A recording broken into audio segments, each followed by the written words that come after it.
The suspect in the New Orleans vehicle attack has been identified by the FBI as a 42-year-old Army veteran from Texas. Investigators say they believe Shamsuddin Jabbar wasn't acting alone, and they're looking into whether he had accomplices. It's believed Jabbar drove a pickup truck at high speed into large crowds, killing 15 people and leaving dozens of others injured. He opened fire before being shot dead by police. The FBI says a flag for the Islamic State group was found in the vehicle. And police say they found a number of improvised explosive devices in the French Quarter neighbourhood where this attack took place. Our correspondent Tom Bateman is in New Orleans tonight on Bourbon Street. Tom.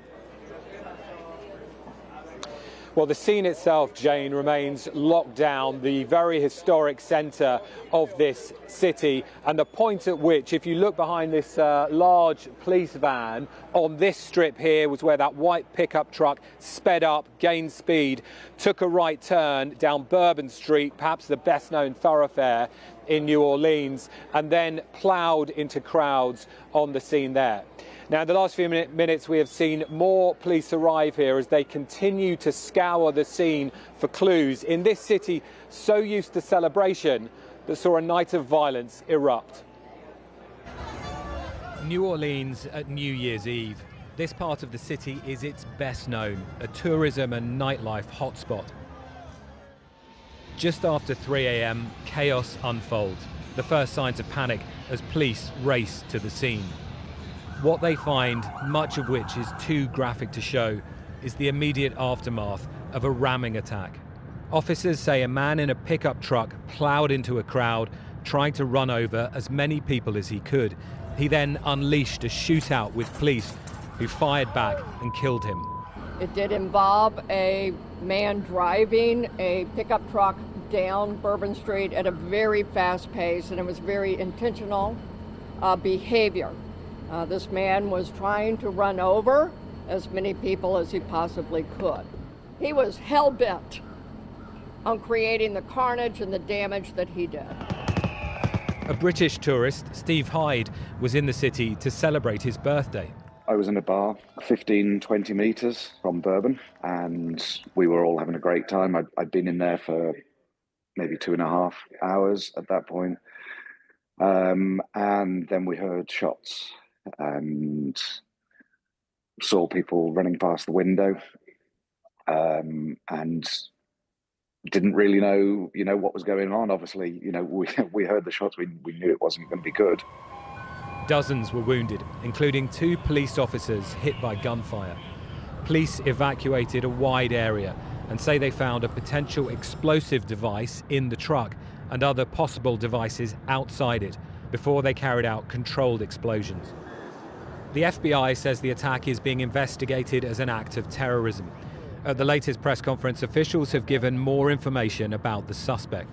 The subject has been identified as 42-year-old Shamsuddin Jabbar, a U.S.-born citizen from Texas. He was driving a Ford pickup truck, which appears to be rented, and we are working to confirm how the subject became in possession of this vehicle. An ISIS flag was located on the trailer hitch of the vehicle, and the FBI is working to determine the subject's potential associations and affiliations with terrorist organizations. Investigators are scouring the scene for clues as further details emerge about Shamsuddin Jabbar, including his US military background. This afternoon, President Biden gave his reaction. I've spoken to every member of the agency, from the CIA to our national security team, to our FBI, NSC, and we're gathering all the, and I spent a lot of time with the government, with the mayor. What was your reaction when you heard what happened? Well, the reaction was one of anger and frustration. Thank you.